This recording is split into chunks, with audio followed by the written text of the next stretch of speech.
Item ಯಾವುದೇ ಇರಲಿ try ಮಾಡಿ ಆಚಿ ಚಿಕನ್ ಮಸಾಲಾ. ಸಂಸತ್ನಲ್ಲಿ ನಾರಿ ಶಕ್ತಿ ವಂದನಾ ಮಸೂದೆಗೆ ಸೋಲು ಹಿನ್ನೆಲೆ ಪ್ರಧಾನಿ ನರೇಂದ್ರ ಮೋದಿ ರಾಷ್ಟ್ರವನ್ನು ಉದ್ದೇಶಿಸಿ ಮಾತನಾಡಿದರು. ದೇಶದ ಮಹಿಳೆಯರಲ್ಲಿ ಕ್ಷಮೆ ಕೇಳಿದಂತ ಪ್ರಧಾನಿ ಮೋದಿ ಕಾಂಗ್ರೆಸ್ ಪಕ್ಷ ಮಿತ್ರ ಪಕ್ಷಗಳಿಂದ ಭ್ರೂಣ ಹತ್ಯೆ ಅಂತ ಗುಡುಗಿದ್ರು. ಕಾಂಗ್ರೆಸ್ ಟಿಎಂಸಿ ಡಿಎಂಕೆಯಿಂದ ಭ್ರೂಣ ಹತ್ಯೆ ಆಗಿದೆ. ಇವರು ಮಹಿಳಾ ಸಬಲೀಕರಣದ ವಿರುದ್ಧದ ಅಪರಾಧಿಗಳು.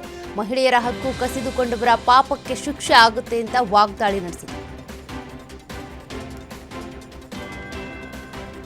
ಬಿಜೆಪಿ ಕಾಂಗ್ರೆಸ್ ನಡುವೆ ನಾರಿ ಶಕ್ತಿ ಬಿಲ್ ವಾಗ್ಯುದ್ಧ ನಡೀತಾ ಇದೆ. ಕಾಂಗ್ರೆಸ್ ಮಹಿಳಾ ವಿರೋಧಿ ಎಂದ ಬಿಜೆಪಿಗರಿಗೆ ಸಂಸದೆ ಪ್ರಿಯಾಂಕಾ ವಾದ್ರಾ ತಿರುಗೇಟು ಕೊಟ್ಟಿದ್ದಾರೆ. ದೆಹಲಿಯಲ್ಲಿ ಮಾತನಾಡಿದ ಪ್ರಿಯಾಂಕಾ ವಾದ್ರಾ, ಲೋಕಸಭೆಯಲ್ಲಿ ನಾರಿ ಶಕ್ತಿ ಬಿಲ್ಗೆ ಸೋಲಾಗಿದೆ. ಪ್ರಜಾಪ್ರಭುತ್ವಕ್ಕೆ ಸಿಕ್ಕ ದೊಡ್ಡ ಗೆಲುವು ಇದು ಎಂದಿದ್ದಾರೆ. ಎನ್ಡಿಎ ಒಗ್ಗಟ್ಟಿನಿಂದ ಮೋದಿ ಸರ್ಕಾರದ ಪಿತೂರಿಯನ್ನ ಸೋಲಿಸಿದ್ದೇವೆ. ಇದು ಮಹಿಳಾ ಮೀಸಲಾತಿ ಬಿಲ್ ಅಲ್ಲ, ಕ್ಷೇತ್ರ ಪುನರ್ ವಿಂಗಡಣೆಯ ಬಿಲ್ ಆಗಿತ್ತು ಅಂತ ವಾಗ್ದಾಳಿ ನಡೆಸಿದರು.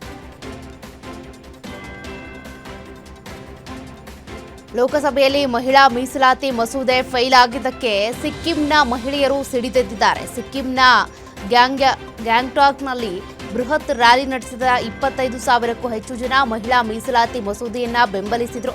ಇದನ್ನ ಎಕ್ಸ್ ಖಾತೆಯಲ್ಲಿ ಪೋಸ್ಟ್ ಮಾಡಿರುವಂತಹ ಕೇಂದ್ರ ಸಚಿವ ಕಿರಣ್ ರಿಜಿಜು, ಕಾಂಗ್ರೆಸ್ ಇದು ಸ್ಟ್ರಾಂಗ್ ವಾರ್ನಿಂಗ್ ಅಂತೇಳಿ ಹೇಳಿದ್ದಾರೆ. ಬೆಂಗಳೂರು ಮಹಿಳಾ ಮೀಸಲಾತಿಗೆ ನಮ್ಮ ವಿರೋಧವಿಲ್ಲ, ಕ್ಷೇತ್ರ ಮರು ವಿಂಗಡಣೆಗೆ ನಮ್ಮ ವಿರೋಧವಿದೆ. ಎರಡೂ ರಾಜಕೀಯಕ್ಕಾಗಿ ಮಸೂದೆಯನ್ನ ಒಟ್ಟಿಗೆ ತಂದಿದ್ದರಿಂದ ಮಸೂದೆ ವಿಫಲ ಆಯಿತು ಅಂತ ಸಿಎಂ ಸಿದ್ದರಾಮಯ್ಯ ಸ್ಪಷ್ಟಪಡಿಸಿದರು. ಮಹಿಳಾ ಮೀಸಲಾತಿಗೆ ನಮ್ಮ ವಿರೋಧ ಏನಿಲ್ಲ, ಕ್ಷೇತ್ರ ಮರು ವಿಂಗಡಣೆಗೆ ವಿರೋಧ ಇದೆ. ಕೇಂದ್ರ ಸರ್ಕಾರ ಇದರಲ್ಲಿ ರಾಜಕೀಯ ಮಾಡಿದೆ ಅಂತ ಆರೋಪ ಮಾಡಿದರು. ಮಹಿಳಾ ಮೀಸಲಾತಿ ಬಗ್ಗೆ ಬಹಳ ವರ್ಷಗಳಿಂದ ಮಾತನಾಡ್ಕೊಂಡು ಬರ್ತಾ ಇದ್ದೀವಿ. ಈ ಬಗ್ಗೆ ಇನ್ನೂ ಚರ್ಚೆ ಆಗಬೇಕು ಎನ್ನುವುದು ಕಾಲಹರಣ ಅಂತೇಳಿ ಸಿಎಂ ಮಾಜಿ ಮುಖ್ಯಮಂತ್ರಿ ಬಿಎಸ್ ಯಡಿಯೂರಪ್ಪ ಟೀಕಿಸಿದ್ದಾರೆ. ಬೆಂಗಳೂರಿನಲ್ಲಿ ಮಾತನಾಡಿದ ಅವರು ಮಹಿಳಾ ಮೀಸಲಾತಿ ಮಸೂದೆ ವಿಚಾರವಾಗಿ ವಿಪಕ್ಷಗಳ ವಿರುದ್ಧ ತೀವ್ರ ವಾಗ್ದಾಳಿ ನಡೆಸಿದರು. ಮಹಿಳಾ ಮೀಸಲಾತಿ ವಿರೋಧಿಸುವವರು ಸಮಾನತೆಯ ವಿರೋಧಿಗಳು ಅಂತ.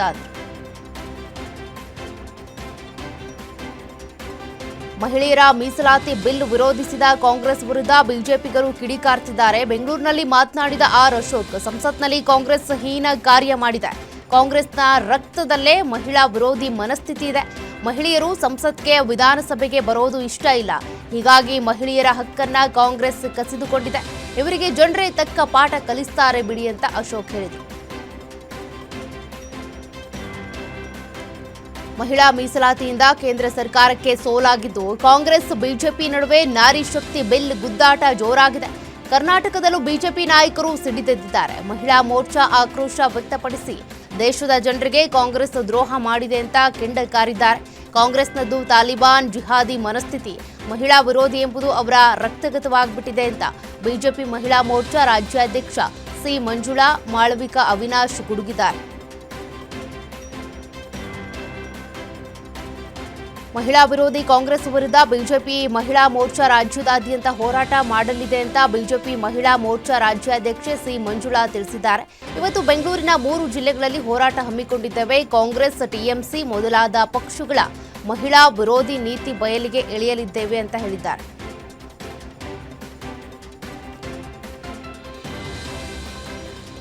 ಮೋದಿ ಸರ್ಕಾರ ಜಾರಿಗೆ ತರೋದಕ್ಕೆ ಹೊರಟಿದ್ದಂತ ಮಹಿಳಾ ಮೀಸಲಾತಿ ವಿಚಾರದ ಕುರಿತಾಗಿ ಪರ ವಿರೋಧದ ಜಟಾಪಟಿ ಜೋರಾಗ್ತಾ ಇದೆ. ಬಿಲ್ಲನ್ನ ವಿರೋಧ ಮಾಡಿ ಸಮಗ್ರ ಭಾರತದ ಮಹಿಳಾ ಶಕ್ತಿಗೆ ಅಪಮಾನ ಮಾಡಿದೆ ಅಂತ ಬಿಜೆಪಿ ವಾದ ಮಾಡ್ತಾ ಇದ್ದು, ದೇಶದಾದ್ಯಂತ ಹೋರಾಟಕ್ಕೆ ಕರೆ ಕೊಟ್ಟಿದ್ದಾರೆ. ಲೋಕಸಭೆಯಲ್ಲಿ ನಡೆದಂತ ಬೆಳವಣಿಗೆ ಪ್ರಜಾಪ್ರಭುತ್ವಕ್ಕೆ ಸಿಕ್ಕ ಜಯ ಅಂತೇಳಿ ಕಾಂಗ್ರೆಸ್ ನಾಯಕರು ವಾದಿಸ್ತಾ ಇದ್ದು, ವಿಪಕ್ಷಗಳು ಮಹಿಳಾ ವಿರೋಧಿಗಳು ಅಂದವರಿಗೆ ಕೈ ಪಡೆ ತಿರುಗೇಟು ನೀಡ್ತಾ ಇದೆ.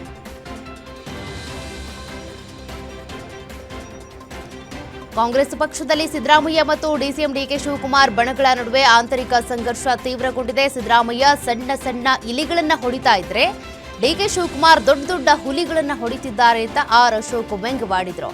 ಇನ್ನು ಸಿದ್ದರಾಮಯ್ಯ ಬೆಂಬಲಿಗರಿಗೆ ಕಾಂಗ್ರೆಸ್ನಲ್ಲಿ ಉಳಿಗಾಲವಿಲ್ಲ. ಒಟ್ಟಾರೆ ಕಾಂಗ್ರೆಸ್ ಪಕ್ಷವು ನಾಯಕತ್ವವಿಲ್ಲದೆ ಬೀದಿ ಭಿಕಾರಿ ಆಗ್ಬಿಟ್ಟಿದೆ ಅಂತ ಟೀಕಿಸಿದ್ದಾರೆ. ಸಿಎಂ ಸಿದ್ದರಾಮಯ್ಯ ನೇತೃತ್ವದ ರಾಜ್ಯ ಕಾಂಗ್ರೆಸ್ ಸರ್ಕಾರಕ್ಕೀಗ 3 ವರ್ಷ. ಮುಂದಿನ ತಿಂಗಳಿಗೆ 3ನೇ ವರ್ಷಕ್ಕೆ ಕಾಲಿಡುತ್ತಿರುವಂತಹ ಕಾಂಗ್ರೆಸ್ ಸರ್ಕಾರದಲ್ಲಿ ಸಂಭ್ರಮ ಮನೆ ಮಾಡಿದೆ. ಆದರೆ ಹಿರಿಯ ಶಾಸಕರು ಸಚಿವಾಕಾಂಕ್ಷಿಗಳಿಗೆ ಸಿಗದ ಸಿಹಿ ಸುದ್ದಿಯಿಂದ ಹಿರಿಯ ಶಾಸಕರು ಅಸಮಾಧಾನಗೊಂಡಿದ್ದಾರೆ. ಸರ್ಕಾರಕ್ಕೆ 3 ವರ್ಷ ಆಗ್ತಾ ಇದ್ದಂತೆ ಸಂಪುಟ ಪುನಾರಚನೆ ಮಾಡಬೇಕು ಅಂತ ಪಟ್ಟು ಹಿಡಿದು ಹೈಕಮಾಂಡ್ ನಾಯಕರನ್ನ ಭೇಟಿ ಮಾಡಿದ್ದಂತ ನಾಯಕರು ಇದೀಗ ಬರಿಗೈನಲ್ಲಿ ರಾಜ್ಯಕ್ಕೆ ವಾಪಸ್ಸಾಗಿದ್ದಾರೆ. ಇದೇ ಜೂನ್ 30ರೊಳಗೆ ಗ್ರೇಟರ್ ಬೆಂಗಳೂರು ಪ್ರದೇಶದ ನಗರ ಸ್ಥಳೀಯ ಸಂಸ್ಥೆಗಳ ಚುನಾವಣೆ ನಡೆಸುವಂತೆ ಸುಪ್ರೀಂ ಕೋರ್ಟ್ ಆದೇಶಿಸಿದೆ. ಆದರೆ ಇದೀಗ ರಾಜ್ಯ ಸರ್ಕಾರ ನಾನಾ ಕಾರಣಗಳನ್ನು ನೀಡಿ ಜಿಬಿಎ ಚುನಾವಣೆ ಅವಧಿಯನ್ನ ಮುಂದೂಡುವಂತೆ ಮನವಿ ಮಾಡಿದೆ. ಸರ್ಕಾರ ರಾಜ್ಯ ಚುನಾವಣಾ ಆಯೋಗಕ್ಕೆ ಜನಗಣತಿ ಕಾರಣ ಮುಂದಿಟ್ಟು ಸೆಪ್ಟೆಂಬರ್ 30ರವರೆಗೆ ವಿಸ್ತರಣೆಗೆ ಮಾಡುವಂತೆ ಪತ್ರ ಬರೆದಿದೆ. ರಾಜ್ಯ ಕಾಂಗ್ರೆಸ್ನಲ್ಲೀಗ ದಾವಣಗೆರೆ ದಕ್ಷಿಣ ಉಪಚುನಾವಣೆಯದ್ದೇ ಸದ್ದು ಗದ್ದಲ ಜೋರಾಗ್ತಾ ಇದೆ. ನಿತ್ಯ ಒಂದಿಲ್ಲೊಂದು ಬೆಳವಣಿಗೆಗೆ ಕಾರಣವಾಗ್ತಿರುವಂತಹ ಕದನ ಕಾಂಗ್ರೆಸ್ ಪಡೆಯಲ್ಲಿ ಕಿಚ್ಚು ಹೊತ್ತಿಸಿದೆ. ಮುಸ್ಲಿಂ ಸಮುದಾಯದ ನಾಯಕರ ವಿರುದ್ಧ ಕ್ರಮ ಕೈಗೊಳ್ತಾ ಇದ್ದಂತೆ ಮುಸ್ಲಿಂ ಹಾಗೂ ಅಹಿಂದ ವರ್ಗವನ್ನೇ ಟಾರ್ಗೆಟ್ ಮಾಡಲಾಗ್ತಾ ಇದೆ ಅನ್ನುವಂಥ ಮಾತು ಚರ್ಚೆ ಕೂಡ ಕೇಳಿಬರ್ತಾ ಇದೆ. ಹೀಗಾಗಿ ಮುನಿಸಿಕೊಂಡ ಮುಸ್ಲಿಂ ಸಮುದಾಯದ ನಾಯಕರನ್ನ ತಣಿಸೋದಕ್ಕೆ ಕಾಂಗ್ರೆಸ್ ನಾಯಕರು ಇದೀಗ ಮುಂದಾಗಿದ್ದಾರೆ. ಧಾರವಾಡ ಜಿಲ್ಲಾ ಪಂಚಾಯತ್ ಸದಸ್ಯ ಬಿಜೆಪಿ ಮುಖಂಡ ಯೋಗೀಶ್ ಗೌಡ ಕೊಲೆ ಪ್ರಕರಣದಲ್ಲಿ ಕಾಂಗ್ರೆಸ್ ಶಾಸಕ ವಿನಯ್ ಕುಲಕರ್ಣಿಗೆ ಜೀವಾವಧಿ ಶಿಕ್ಷೆ ಪ್ರಕಟ ಆಗಿದೆ. ಹೀಗಾಗಿ 14 ವರ್ಷಗಳ ಕಾಲ ವಿನಯ್ ಕುಲಕರ್ಣಿ ಜೈಲು ವಾಸ ಅನುಭವಿಸಲಿದ್ದಾರೆ. ಅಲ್ಲದೆ ಅವರ ಶಾಸಕ ಸ್ಥಾನವೂ ಹೋಗಲಿದೆ. ಪರಪ್ಪನ ಅಗ್ರಹಾರ ಜೈಲು ಸೇರಿರುವಂತಹ 17 ಮಂದಿ ಅಪರಾಧಿಗಳನ್ನ ಕ್ವಾರಂಟೈನ್ ಸೆಲ್ನ ಡಿ ಬ್ಲಾಕ್ ಬ್ಯಾರಕ್ಗೆ ಶಿಫ್ಟ್ ಮಾಡಲಾಗಿದೆ. ಡಿಸಿಎಂ ಡಿಕೆ ಶಿವಕುಮಾರ್ ಹೇಳಿದ ಮಾತಿಗೆ ಬಿಜೆಪಿ ನಾಯಕರು ಕೆರಳುವಂತೆ ಆಗ್ಬಿಟ್ಟಿದೆ. ಇಡೀ ಪ್ರಕರಣದ ತನಿಖೆ ನಡೆದ ಹಾದಿಯಲ್ಲಿ ದೊಡ್ಡ ಒಳಸಂಚು ಅಡಗಿದೆ. ಬಿ ರಿಪೋರ್ಟ್ ಸಲ್ಲಿಕೆಯಾಗುವ ಹಂತದಲ್ಲಿದ್ದ ಕೇಸನ್ನ ಮತ್ತೆ ಕೆದಕಿ ಜೈಲು ಪಾಲಾಗುವಂತೆ ಮಾಡಿದ್ದಾರೆ.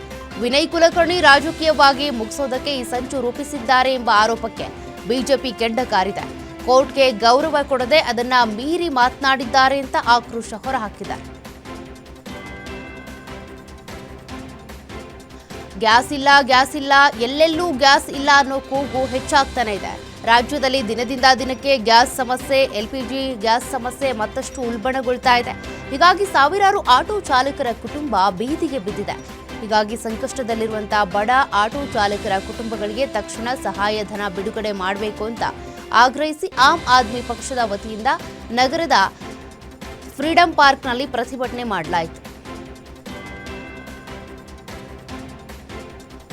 ಯಾದಗಿರಿ ಜಿಲ್ಲೆಯಲ್ಲಿ ಗೃಹ ಬಳಕೆ ಸಿಲಿಂಡರ್ಗಾಗಿ ಜನರು ಪರದಾಡುವಂತಹ ಪರಿಸ್ಥಿತಿ ಎದುರಾಗಿದೆ. ಜಿಲ್ಲೆಯ ಕೊಡೇಕಲ್, ಶಹಾಪುರ ಮತ್ತು ಸುರಪುರದಲ್ಲಿ ಸಿಲಿಂಡರ್ ಪಡೆಯೋದಕ್ಕೆ ಅಂತ ಜನ ಕಿಲೋಮೀಟರ್ ಗಟ್ಟಲೆ ಸಾಲುಗಟ್ಟಿ ನಿಲ್ತಿದ್ದಾರೆ. ಪರಿಸ್ಥಿತಿ ಎಷ್ಟು ಗಂಭೀರವಾಗಿದೆ ಅಂದ್ರೆ ಬೆಳಗ್ಗೆ ಸಿಲಿಂಡರ್ ಸಿಗಲಿ ಎಂಬ ಆಸೆಯಿಂದ ಗ್ರಾಹಕರು ಗ್ಯಾಸ್ ಏಜೆನ್ಸಿಗಳ ಮುಂದೆ ರಾತ್ರಿ ಇಡೀ ಜಾಗರಣೆ ಮಾಡ್ತಿದ್ದಾರೆ. ಆದರೆ ಗ್ಯಾಸ್ ಏಜೆನ್ಸಿ ಮ್ಯಾನೇಜರ್ಗಳು ಮಾತ್ರ ಯಾವುದೇ ಸಮಸ್ಯೆ ಇಲ್ಲ ಅಂತ ಹಾರಿಕೆ ಉತ್ತರ ನೀಡುತ್ತಿರುವುದು ಸಾರ್ವಜನಿಕರ ಆಕ್ರೋಶಕ್ಕೆ ಕಾರಣ ಆಗಿದೆ.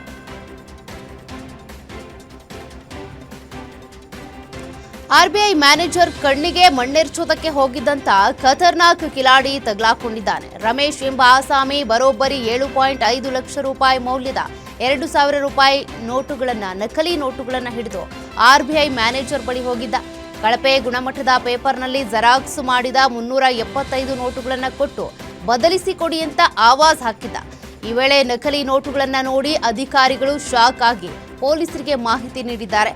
ಸ್ಥಳಕ್ಕೆ ಬಂದ ಪೊಲೀಸರು ಖತರ್ನಾಕ್ ರಮೇಶ್ನನ್ನ ವಶಕ್ಕೆ ಪಡೆದಿದ್ದಾರೆ.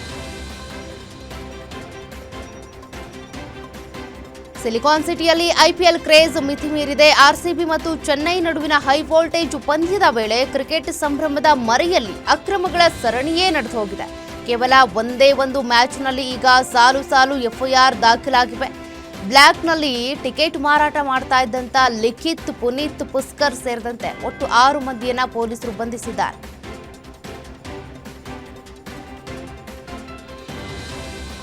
ಪ್ಯಾರಾಚೂಟ್ ಟ್ರೈನಿಂಗ್ ಬಿದ್ದ ಸೇನಾ ಸಿಬ್ಬಂದಿಯ ಕಾಲಿನ ಮೂಳೆ ಮುರಿದೋಗಿದೆ. ಬಳ್ಳಾರಿ ವಲಯದ ಪಿಡಿಹಳ್ಳಿ ಭಾಗದಲ್ಲಿ 417 ಸೈನಿಕರಿಂದ ಪ್ಯಾರಾಚೂಟ್ ಟ್ರೈನಿಂಗ್ ನಡೀತಾ ಇತ್ತು.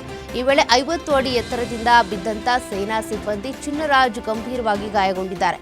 ಬಳ್ಳಾರಿ ಆಸ್ಪತ್ರೆಯಲ್ಲಿ ಪ್ರಾಥಮಿಕ ಚಿಕಿತ್ಸೆ ನೀಡಿ ಹೆಚ್ಚಿನ ಚಿಕಿತ್ಸೆಗಾಗಿ ಬೆಂಗಳೂರಿಗೆ ಏರ್ ಲಿಫ್ಟ್ ಮಾಡಲಾಗಿದೆ.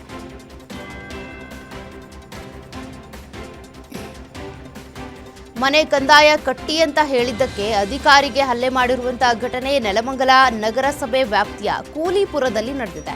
ಅಧಿಕಾರಿ ಶಿವಣ್ಣ ಮೇಲೆ ನರಸಿಂಹಮೂರ್ತಿ ಹಾಗೂ ನಾಗರಾಜ್ ಎಂಬುವರು ಹಲ್ಲೆ ನಡೆಸಿರುವಂತಹ ಆರೋಪ ಕೇಳಿಬಂದಿದೆ. ಅಧಿಕಾರಿ ಶಿವಣ್ಣಗೆ ನೆಲಮಂಗಲ ಸರ್ಕಾರಿ ಆಸ್ಪತ್ರೆಗೆ ದಾಖಲು ಮಾಡಲಾಗಿದ್ದು, ಹಲ್ಲೆ ನಡೆಸಿದ ಆರೋಪಿಗಳನ್ನ ನೆಲಮಂಗಲ ಪೊಲೀಸರು ವಶಕ್ಕೆ ಪಡೆದುಕೊಂಡಿದ್ದಾರೆ. ಬಯಲಾಟ ವೀಕ್ಷಣೆ ವೇಳೆ ಸಿಮೆಂಟ್ ಬೋರ್ಡ್ ಬಿದ್ದು ಇಬ್ಬರು ಮಕ್ಕಳು ದಾರುಣವಾಗಿ ಸಾವನ್ನಪ್ಪಿರುವ ಘಟನೆ ರಾಯಚೂರಿನ ಬೈಲ್ ಮರ್ಚಡ್ ಗ್ರಾಮದಲ್ಲಿ ನಡೆದಿದೆ. ಘಟನೆಯಲ್ಲಿ ಇಬ್ಬರು ಮಹಿಳೆಯರ ಕಾಲುಗಳು ಕಟ್ಟಾಗಿವೆ. ಸಮುದಾಯ ಭವನದ ಮುಂದೆ ಜನ ಬಯಲಾಟ ನೋಡ್ತಾ ಇದ್ರು. ಈ ವೇಳೆ ಇದ್ದಕ್ಕಿದ್ದಂತೆ ಸಮುದಾಯ ಭವನದ ಸಿಮೆಂಟ್ ಬೋರ್ಡ್ ಮುರಿದು ಬಿದ್ದಿದೆ. ಈ ಸಂಬಂಧ ಮಾನ್ವಿ ಪೊಲೀಸ್ ಠಾಣೆಯಲ್ಲಿ ಪ್ರಕರಣ ದಾಖಲಾಗಿದೆ. ರಾಜ್ಯ ಸರ್ಕಾರವೇ ನಿರ್ವಹಿಸ್ತಾ ಇರುವಂತಹ ರಾಜ್ಯದ ಏಕೈಕ ವಿಮಾನ ನಿಲ್ದಾಣ ಎಂಬ ಹೆಗ್ಗಳಿಕೆಗೆ ಶಿವಮೊಗ್ಗ ಏರ್ಪೋರ್ಟ್ ಪಾತ್ರವಾಗಿದೆ. ಆದರೆ ಅಲ್ಲಿ ಈಗ ಪಾರ್ಕಿಂಗ್ನ ಶುಲ್ಕದ ಕಿರಿಕಿರಿ ಶುರುವಾಗ್ಬಿಟ್ಟಿದೆ. ಇಲ್ಲಿ ಜಾರಿಗೆ ತಂದಿರುವಂತಹ ಹೊಸ ಪಾರ್ಕಿಂಗ್ ದರಗಳ ವಿರುದ್ಧ ಸ್ಥಳೀಯರು ಪ್ರಯಾಣಿಕರು ಕಿಡಿಕಾರ್ತಾ ಇದ್ದಾರೆ. ಅರ್ಧ ಗಂಟೆ ಬೈಕ್ ಪಾರ್ಕ್ ಮಾಡಿದರೆ 10 ರೂಪಾಯಿ ಶುಲ್ಕ ವಸೂಲಿ ಮಾಡಲಾಗ್ತಾ ಇದೆ. ಬಿಸಿಲು ಮಳೆಯಿಂದ ರಕ್ಷಣೆ ನೀಡುವಂತ ಸೌಲಭ್ಯವಿಲ್ಲದೆ ಬರೀ ಹಣ ಲೂಟಿ ಮಾಡ್ತಿದ್ದಾರೆ ಅಂತ ಸ್ಥಳೀಯರು ಅಸಮಾಧಾನ ವ್ಯಕ್ತಪಡಿಸಿದ್ದಾರೆ. ಬೆಂಗಳೂರಿನಲ್ಲಿ ಕಸ ವಿಂಗಡಣೆ ನಿಯಮವನ್ನು ಏಪ್ರಿಲ್ 1ರಿಂದಲೇ ಕಡ್ಡಾಯಗೊಳಿಸಲಾಗಿದೆ. ಆದರೆ ಜನರು ಮಾತ್ರ ಹಸಿ ಕಸ ಒಣ ಕಸವನ್ನು ಪ್ರತ್ಯೇಕ ಮಾಡ್ತಿಲ್ಲ. ಈ ನಿಟ್ಟಿನಲ್ಲಿ ಘನತ್ಯಾಜ್ಯ ನಿರ್ವಹಣೆಯನ್ನ ಸುಧಾರಿಸುವಂತ ಸಲುವಾಗಿ ಜಿಬಿಎ ನಿಯಮ ಬಿಗಿಗೊಳಿಸುವುದಕ್ಕೆ ಮುಂದಾಗಿದೆ. ಇನ್ನು ಮುಂದೆ ಕಸ ವಿಂಗಡಣೆ ಮಾಡದೇ ಇದ್ರೆ ದಂಡ ಬೀಳೋದು ಗ್ಯಾರಂಟಿ ಅಂತ ಹೇಳಲಾಗಿದೆ. ರಾಜ್ಯದ ಚಿಕನ್ ಪ್ರಿಯರಿಗೆ ಬಿಗ್ ಶಾಕ್ ಎದುರಾಗಿದೆ. ತಮಿಳುನಾಡು ಮತ್ತು ಕೇರಳದ ಬಳಿಕ ಇದೀಗ ರಾಜ್ಯದಲ್ಲೂ ಕೂಡ ಕೋಳಿಗಳಿಗೆ ಹಕ್ಕಿ ಜ್ವರ ಕಾಣಿಸಿಕೊಂಡ್ಬಿಟ್ಟಿದೆ. ಬೆಂಗಳೂರಿನ ಹೆಸರುಘಟ್ಟದ ಫಾರ್ಮ್ನಲ್ಲಿ ಕೋಳಿಗಳಿಗೆ ಸೋಂಕು ಪತ್ತೆಯಾದ ಬೆನ್ನಲ್ಲೇ ಮುನ್ನೆಚ್ಚರಿಕಾ ಕ್ರಮವಾಗಿ 7440ಕ್ಕೂ ಹೆಚ್ಚು ಕೋಳಿಗಳನ್ನು ಶಾಸ್ತ್ರೀಯವಾಗಿ ನಾಶಪಡಿಸಲಾಗಿದೆ. ಮತ್ತೂರು ಗ್ರಾಮವನ್ನು ಸೋಂಕಿತ ಪ್ರದೇಶ ಅಂತ ಘೋಷಿಸಲಾಗಿದ್ದು, ಕೋಳಿ ಮೊಟ್ಟೆ ಸಾಗಾಟವನ್ನು ನಿಷೇಧಿಸಲಾಗಿದೆ.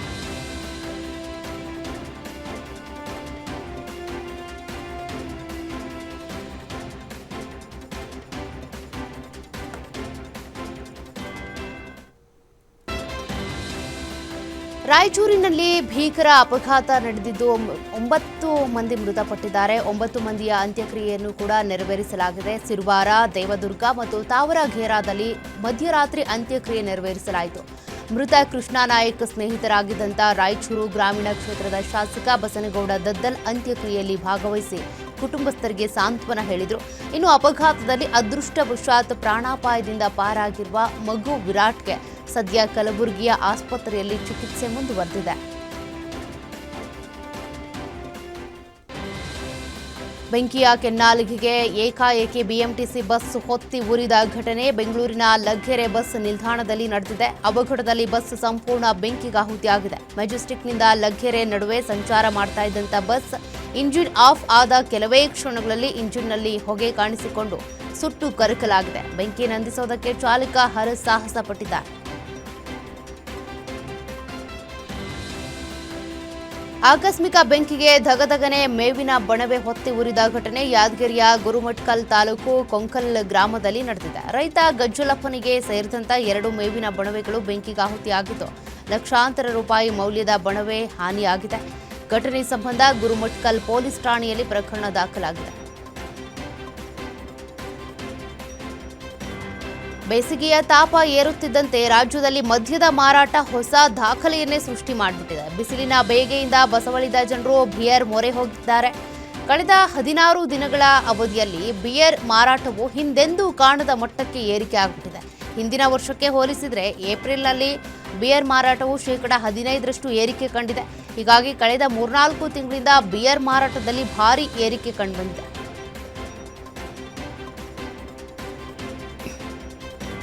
ಬನ್ನೇರುಘಟ್ಟ ಜೈವಿಕ ಉದ್ಯಾನವನಕ್ಕೆ ಹೊಸ ಅತಿಥಿಗಳ ಆಗಮನ ಆಗಿದೆ. ತಡರಾತ್ರಿ ದಕ್ಷಿಣ ಆಫ್ರಿಕಾದಿಂದ ಬೆಂಗಳೂರಿನ ಕೆಂಪೇಗೌಡ ವಿಮಾನ ನಿಲ್ದಾಣಕ್ಕೆ ಬಂದ 2 ಗಂಡು 2 ಹೆಣ್ಣು ಚೀತಾಗಳನ್ನು ಅರಣ್ಯ ಸಚಿವ ಈಶ್ವರ್ ಖಂಡ್ರೆ ವಿಮಾನ ನಿಲ್ದಾಣಕ್ಕೆ ತೆರಳಿ ಬರಮಾಡಿಕೊಂಡರು. ಇದೀಗ ಈ ಚೀತಾಗಳು ಬನ್ನೇರುಘಟ್ಟ ಜೈವಿಕ ಉದ್ಯಾನವನದ ಪುನರ್ವಸತಿ ಕೇಂದ್ರದ ಕ್ವಾರಂಟೈನ್ನಲ್ಲಿ ಇರಿಸಲಾಗಿದೆ. 30 ದಿನಗಳ ಕಾಲ ಕ್ವಾರಂಟೈನ್ನಲ್ಲಿ ಇರಿಸಿ ತದನಂತರದಲ್ಲಿ ಸೌತ್ ಆಫ್ರಿಕಾದ ಚೀತಾಗಳನ್ನು ಪ್ರವಾಸಿಗರು ಕಣ್ತುಕೊಳ್ಳೋದಕ್ಕೆ ಅವಕಾಶ ಕಲ್ಪಿಸಿಕೊಡಲಾಗುತ್ತೆ. ಕೇಂದ್ರದ ಮೋದಿ ಸರ್ಕಾರವು ಇವತ್ತು ತನ್ನ ಕೋಟ್ಯಂತರ ನೌಕರರು ಮತ್ತು ಪಿಂಚಣಿದಾರರಿಗೆ ಮಹತ್ವದ ಕೊಡುಗೆಯನ್ನ ನೀಡಿದ್ದು ತುಟ್ಟಿ ಭತ್ಯೆಯನ್ನ ಶೇಕಡ 2 ಹೆಚ್ಚಳ ಮಾಡುವುದಕ್ಕೆ ಸಂಪುಟ ಸಭೆಯಲ್ಲಿ ಅನುಮೋದನೆ ನೀಡಿದೆ. ಈ ಹೊಸ ಏರಿಕೆಯೊಂದಿಗೆ ನೌಕರರ ಒಟ್ಟು ತುಟ್ಟಿ ಭತ್ಯೆಯು ಪ್ರಸ್ತುತ ಇರುವಂತಹ ಶೇಕಡ 58ರಿಂದ ಶೇಕಡ 60ಕ್ಕೆ ತಲುಪಲಿದೆ. ಈ ಹೆಚ್ಚಳವು ಜನವರಿ 1, 2026ರಿಂದಲೇ ಅನ್ವಯವಾಗಲಿದ್ದು ನೌಕರರಿಗೆ ಕಳೆದ 3 ತಿಂಗಳ ಬಾಕಿ ಹಣ ಕೂಡ ಲಭ್ಯ ಆಗಲಿದೆ. ದೇಶದ ವಿವಿಧ ರಾಜ್ಯಗಳಲ್ಲಿ ಉಷ್ಣಾಂಶದಲ್ಲಿ ಭಾರೀ ಏರಿಕೆ ಕಂಡುಬಂದಿದ್ದು ಸಾಮಾನ್ಯ ಜನಜೀವನದಲ್ಲಿ ಏರುಪೇರು ಕಂಡುಬಂದಿದೆ. ಯುಪಿಯಲ್ಲಿ 45 ಡಿಗ್ರಿ ಸೆಲ್ಸಿಯಸ್ ದಾಖಲಾಗಿದ್ರೆ ರಾಜಸ್ಥಾನದ ಚುರುವಿನಲ್ಲಿ 42.8 ಸೆಲ್ಸಿಯಸ್ ತಾಪಮಾನ ದಾಖಲಾಗಿದೆ. ಇನ್ನು ಉತ್ತರ ಪ್ರದೇಶದ ಬಂಡಾದಲ್ಲಿ ರಾಜ್ಯದಲ್ಲೇ ಅತಿ ಹೆಚ್ಚು 44.6 ಸೆಲ್ಸಿಯಸ್ ಉಷ್ಣಾಂಶ ದಾಖಲಾಗಿದೆ. ಮಧ್ಯಪ್ರಾಚ್ಯದಿಂದ ಬಂದ ಮತ್ತೊಂದು ಹಡಗು ಕಾರವಾರ ಬಂದರಿಗೆ ಆಗಮಿಸಿದೆ. ಹಾರ್ಮುಜ್ ಜಲಸಂಧಿ ದಾಟಿ ಎಂಎಸ್ಜಿ ಎಂಬ ಹಡಗು ಕಾರವಾರದ ವಾಣಿಜ್ಯ ಬಂದರಿಗೆ ಆಗಮಿಸಿದೆ. 35 ದಿನಗಳ ಬಳಿಕ 6200 ಮೆಟ್ರಿಕ್ ಟನ್ ಬಿಟುಮಿನ್ ಹೊತ್ತು ತಂದಿದೆ.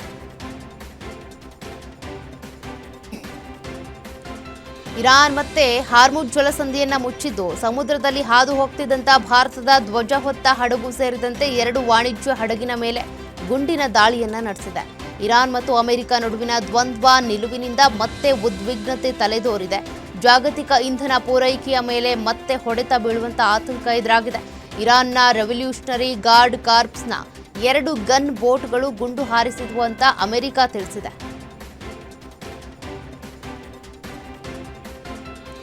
ಹಾರ್ಮುಜ್ ಜಲಸಂಧಿಯನ್ನ ದಾಟುತ್ತಿದ್ದಂತಹ ಸಂದರ್ಭದಲ್ಲಿ ಗುಂಡಿನ ದಾಳಿ ನಡೆಸಿದ್ದ 2 ಹಡಗುಗಳಲ್ಲಿ ಭಾರತದ 1 ಹಡಗು ಕೂಡ ಸೇರಿತ್ತು. ಈ ತೈಲ ಟ್ಯಾಂಕರ್ ಸುಮಾರು 2 ಮಿಲಿಯನ್ ಬ್ಯಾರೆಲ್ ಇರಾಕ್ ತೈಲವನ್ನ ಸಾಗಿಸ್ತಾ ಇತ್ತು. ಇದರ ಮೇಲೆ ಒಮನ್ನ ಉತ್ತರಕ್ಕೆ ಇರಾನ್ ನೌಕಾಪಡೆ ಗುಂಡಿನ ದಾಳಿ ನಡೆಸಿತ್ತು. ಈ ದಾಳಿಯಿಂದಾಗಿ 2 ಭಾರತೀಯ ಹಡಗುಗಳು ಹಾರ್ಮುಜ್ ಜಲಸಂಧಿಯಲ್ಲಿ ಯೂ ಟರ್ನ್ ತೆಗೆದುಕೊಂಡಿದ್ವು. ಈ ಹಿನ್ನೆಲೆ ಭಾರತ ಇರಾನ್ಗೆ ಸಮನ್ಸ್ ಜಾರಿ ಮಾಡಿದೆ. ಇರಾನ್ ಹಾರ್ಮುಜ್ ಜಲಸಂಧಿಯ ಮೇಲೆ ಮತ್ತೆ ನಿರ್ಬಂಧಗಳನ್ನು ಹೇರಿದೆ. ನಿರ್ಣಾಯಕ ಜಲಮಾರ್ಗವನ್ನ ಮತ್ತೆ ತೆರೆಯುವ ತನ್ನ ನಿರ್ಧಾರವನ್ನ ಇರಾನ್ ಹಿಂತೆಗೆದುಕೊಂಡಿದೆ. ಅಮೆರಿಕ ಕದನ ವಿರಾಮವನ್ನ ಉಲ್ಲಂಘಿಸಿರುವ ಕಾರಣದಿಂದ ಹಾರ್ಮುಜ್ ಜಲಸಂಧಿಯನ್ನ ಮತ್ತೆ ಮುಚ್ಚಲಾಗ್ತಾ ಇದೆ ಅಂತ ಇರಾನ್ ಆರೋಪಿಸಿದೆ. ಕದನ ವಿರಾಮದ ನಡುವೆಯೂ ಇರಾನ್ ಯುದ್ಧ ಸಂದೇಶ ರವಾನಿಸಿದೆ. ಅಮೆರಿಕ ಎಚ್ಚರಿಕೆಯ ಬೆನ್ನಲ್ಲೇ ಇರಾನ್ನಿಂದ ಯುದ್ಧಕ್ಕೆ ಸಜ್ಜಾಗಿದ್ದಾರೆ ಅಂತ ಹೇಳಲಾಗಿದೆ. ಇನ್ನು ಘನಘೋರ ಯುದ್ಧ ನಡೆಯೋದು ಕೂಡ ಗ್ಯಾರಂಟಿ ಅಂತೇಳಿ ಇರಾನ್ ಅಮೆರಿಕಾಗೆ ಎಚ್ಚರಿಕೆ ಕೊಟ್ಟಿದೆ. ಹಾರ್ಮುಜ್ ಬಂದ್ ಮಾಡಿದ್ದಕ್ಕೆ ಟ್ರಂಪ್ ವಾರ್ನಿಂಗ್ ಕೊಟ್ಟ ಬೆನ್ನಲ್ಲೇ ಇರಾನ್ನಿಂದ ಖಡಕ್ ಸಂದೇಶ ರವಾನಿಸಲಾಗಿದೆ. ಹಡಗುಗಳ ಮೇಲೆ ಇರಾನ್ ಕ್ಷಿಪಣಿ ದಾಳಿಯನ್ನ ನಡೆಸಿದೆ. ಅಮೆರಿಕ ಇರಾನ್ ನಡುವಿನ ಹಾರ್ಮುಜ್ ಜಲಸಂಧಿಯ ಜಟಾಪಟಿ ಹಾಗೆ ಮುಂದುವರೆದಿದೆ. ನಿನ್ನೆಯಷ್ಟೇ ಹಾರ್ಮುಜ್ ಓಪನ್ ಮಾಡಿ ಇವತ್ತು ಮತ್ತೆ ಕ್ಲೋಸ್ ಮಾಡಿದ್ದಾರೆ. ಟ್ರಂಪ್ ಹಾರ್ಮುಜ್ ಓಪನ್ ಅಂದ್ರೆ ಇರಾನ್ ಷರತ್ತು ಮುಂದಿಟ್ಟು ಕ್ಲೋಸ್ ಅಂತ ಹೇಳಿದೆ. ಅಮೆರಿಕ ನೌಕಾ ಸಿಬ್ಬಂದಿಯ ದಿಗ್ಬಂಧನ ತೆರವಾಗುವವರೆಗೂ ಹಾರ್ಮುಜ್ ಓಪನ್ ಆಗಲ್ಲ ಅಂತೇಳಿ ಇರಾನ್ ತಿಳಿಸಿದೆ. ಹೀಗಾಗಿ ಹಾರ್ಮುಜ್ನಲ್ಲಿ ಹಡಗು ಸಂಚಾರ ಸುಗಮವಾಗಿಲ್ಲ. ಭಾರತದ ಹಡಗನ್ನ ಮತ್ತೆ ವಾಪಸ್ ಕಳಿಸಿದ್ದಾರೆ. ಆರ್ಸಿಬಿ ತಂಡದ ತವರು ಅಂಗಳದ ಗೆಲುವಿನ ಓಟಕ್ಕೆ ಡೆಲ್ಲಿ ಕ್ಯಾಪಿಟಲ್ಸ್ ಬ್ರೇಕ್ ಹಾಕಿದೆ. ಬ್ಯಾಟಿಂಗ್ ವೈಫಲ್ಯದಿಂದ ಆರ್ಸಿಬಿ ಡಿಸಿ ಎದುರು 6 ವಿಕೆಟ್ಗಳಿಂದ ಸೋಲನ್ನು ಅನುಭವಿಸಿದೆ. ರಜತ್ ಪಾಟಿದಾರ್ ನಾಯಕತ್ವದ ಬೆಂಗಳೂರು ತಂಡಕ್ಕೆ ಇದು ಈ ಸೀಸನ್ನಲ್ಲಿ 2ನೇ ಸೋಲಾಗಿದೆ. ಇನ್ನು ಬೌಲಿಂಗ್ ಹಾಗೂ ಬ್ಯಾಟಿಂಗ್ ಎರಡೂ ವಿಭಾಗಗಳಲ್ಲಿ ಸಂಘಟಿತ ಪ್ರದರ್ಶನವನ್ನು ತೋರಿದ ಡೆಲ್ಲಿ ತಂಡ ಗೆಲುವಿನ ಲಯಕ್ಕೆ ಮರಳಿದೆ.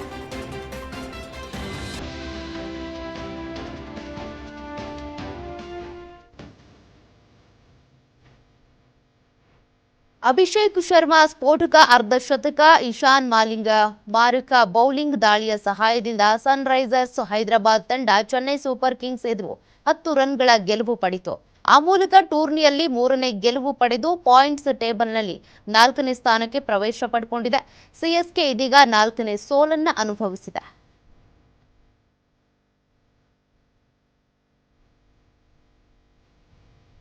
ಆರ್ಸಿಬಿ ತಂಡ ಡೆಲ್ಲಿ ಕ್ಯಾಪಿಟಲ್ಸ್ ವಿರುದ್ಧ ಎಂ ಚಿನ್ನಸ್ವಾಮಿ ಕ್ರೀಡಾಂಗಣದಲ್ಲಿ ನಡೆದಿದ್ದ ಪಂದ್ಯದಲ್ಲಿ ಇತಿಹಾಸ ನಿರ್ಮಿಸಿದೆ.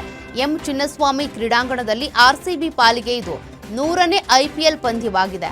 ಆ ಮೂಲಕ ಐಪಿಎಲ್ ಇತಿಹಾಸದಲ್ಲಿ ಏಕೈಕ ಕ್ರೀಡಾಂಗಣದಲ್ಲಿ 100 ಪಂದ್ಯಗಳನ್ನು ಪೂರ್ಣಗೊಳಿಸಿದ ಮೊದಲ ತಂಡ ಎಂಬ ದಾಖಲೆಯನ್ನ ಆರ್ಸಿಬಿ ತಂಡ ಬರೆದಿದೆ.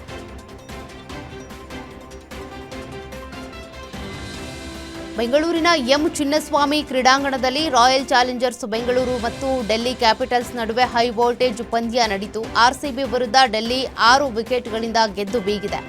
ಈ ಪಂದ್ಯದಲ್ಲಿ RCB wicket keeper batter Jitesh Sharma ಅವರ ನಿಧಾನಗತಿಯ ಇನ್ನಿಂಗ್ಸ್ ಟೀಕೆಗೆ ಗುರಿಯಾಗಿದೆ.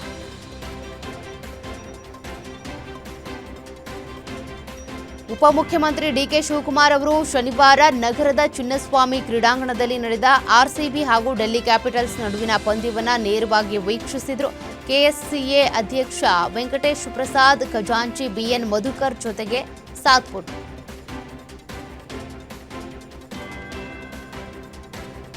ಸತತ ಸೋಲಿನಿಂದ ಕಂಗೆಟ್ಟಿರುವಂತಹ ಕೋಲ್ಕತಾ ನೈಟ್ ರೈಡರ್ಸ್ ತಂಡವು ಇವತ್ತು ಈಡನ್ ಗಾರ್ಡನ್ಸ್ನಲ್ಲಿ ನಡೆಯುವಂತಹ ಪಂದ್ಯದಲ್ಲಿ ರಾಜಸ್ಥಾನ ರಾಯಲ್ಸ್ ತಂಡವನ್ನು ಎದುರಿಸಲಿದೆ. ಕೆಕೆಆರ್ ಪ್ಲೇ ಆಫ್ ದಿ ಸಂಪೂರ್ಣ ಮುಚ್ಚಿಲ್ಲ, ಆದರೆ ಸತತವಾಗಿ ಗೆಲ್ಲಬೇಕಾದಂಥ ಒತ್ತಡ ತಂಡದ ಮೇಲಿದೆ.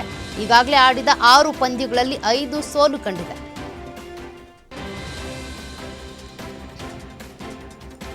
ಈ ಐಪಿಎಲ್ನಲ್ಲಿ 1 ಸೋಲು ಕಾಣದ ಅಜೇಯವಾಗಿರುವಂತಹ ಪಂಜಾಬ್ ತಂಡ ಇವತ್ತು ಲಕ್ನೋ ಸೂಪರ್ ಜೈಂಟ್ಸ್ ವಿರುದ್ಧ ಸೆಣಸಾಡಲಿದೆ. ಶ್ರೇಯಸ್ ಅಯ್ಯರ್ ನಾಯಕತ್ವದ ಪಂಜಾಬ್ 5ನೇ ಗೆಲುವಿನ ಜೊತೆ ಅಗ್ರಸ್ಥಾನದ ಮೇಲೆ ಕಣ್ಣಿಟ್ಟಿದೆ. ಗಾಯದ ಸಮಸ್ಯೆ ಎದುರಿಸ್ತಾ ಇರುವಂತಹ ಲಕ್ನೋ 4ನೇ ಸೋಲು ತಪ್ಪಿಸಬೇಕಾದ ಒತ್ತಡದಲ್ಲಿದೆ. ರಶ್ಮಿಕಾ ಮಂದಣ್ಣ ಇತ್ತೀಚೆಗೆ ವಿವಾಹ ಆಗಿದ್ದಾರೆ. ಈಗ ಅವರು ಬ್ಯಾಂಕಾಕ್ಗೆ ತೆರಳಿದ್ದಾರೆ. ಹಾಗಂತ ಅವರು ತೆರಳಿದ್ದು ಹನಿಮೂನ್ ವೆಕೇಷನ್ಗಾಗಿ ಅಲ್ಲ, ಬದಲಿಗೆ ಸಿನಿಮಾಗಾಗಿ. ರಶ್ಮಿಕಾ ಮಂದಣ್ಣ ಅವರು ಮೈಸಾ ಹೆಸರಿನ ಮಹಿಳಾ ಪ್ರಧಾನ ಸಿನಿಮಾ ಮಾಡ್ತಾ ಇದ್ದಾರೆ. ಈ ಚಿತ್ರದಲ್ಲಿ ಭರ್ಜರಿ ಆಕ್ಷನ್ ಇರಲಿದೆಯಂತೆ. ಹೀಗಾಗಿ ಬ್ಯಾಂಕಾಕ್ಗೆ ತೆರಳಿ ದಿನಕ್ಕೆ 8 ಗಂಟೆ ಟ್ರೈನಿಂಗ್ ಪಡ್ಕೊಳ್ತಾ ಇದ್ದಾರೆ.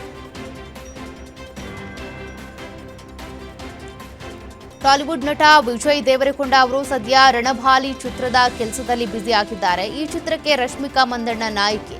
ಹೀಗಿರುವಾಗಲೇ ಅವರು ಹೊಸ ಸಿನಿಮಾ ಘೋಷಣೆ ಮಾಡಿದ್ದಾರೆ. ನಿರ್ದೇಶಕ ಶೌರ್ಯ ಜೊತೆ ವಿಜಯ್ ದೇವರಕೊಂಡ ಹೊಸ ಸಿನಿಮಾ ಅನೌನ್ಸ್ ಆಗಿದೆ. ಈ ಬಗ್ಗೆ ಅಧಿಕೃತವಾಗಿ ಘೋಷಣೆ ಆಗಿದ್ದು, ಸಿನಿಮಾ ಅನೌನ್ಸ್ ಮಾಡೋದಕ್ಕೆ ಪೋಸ್ಟರ್ ಬಿಡುಗಡೆ ಮಾಡಲಾಗಿದೆ. ತೆಲುಗು ಚಿತ್ರರಂಗದ ನಟ ಅಡಿವಿಶೇಷ್ ನಟನೆಯ ಢಕಾಯಿತ್ ಸಿನಿಮಾ ಕಳೆದ ವಾರ ಬಿಡುಗಡೆಯಾಗಿ ಉತ್ತಮ ಪ್ರದರ್ಶನ ಕಾಣ್ತಾ ಇದೆ. ಬೆಂಗಳೂರಿನ ಜಿಟಿ ಮಾಲ್ಗೆ ಬಂದಿದ್ದಂಥ ಅಡಿವಿಶೇಷ್ ಮಾಲ್ನಲ್ಲಿ ತಮ್ಮ ಸಿನಿಮಾ ಪ್ರದರ್ಶನ ಆಗುತ್ತಿದ್ದ ಸಮಯದಲ್ಲಿ ಬಂದು ಪ್ರೇಕ್ಷಕರೊಡನೆ ಕೂತು ಮಾತನಾಡಿದ್ದಾರೆ. ಈ ವೇಳೆ ನಟ ಅಡಿವಿಶೇಷ್ ಅವರೊಟ್ಟಿಗೆ ಕೈ ಕುಲುಕೋದಕ್ಕೆ ಜನ ಮುಗಿಬಿದ್ದಿದ್ರು.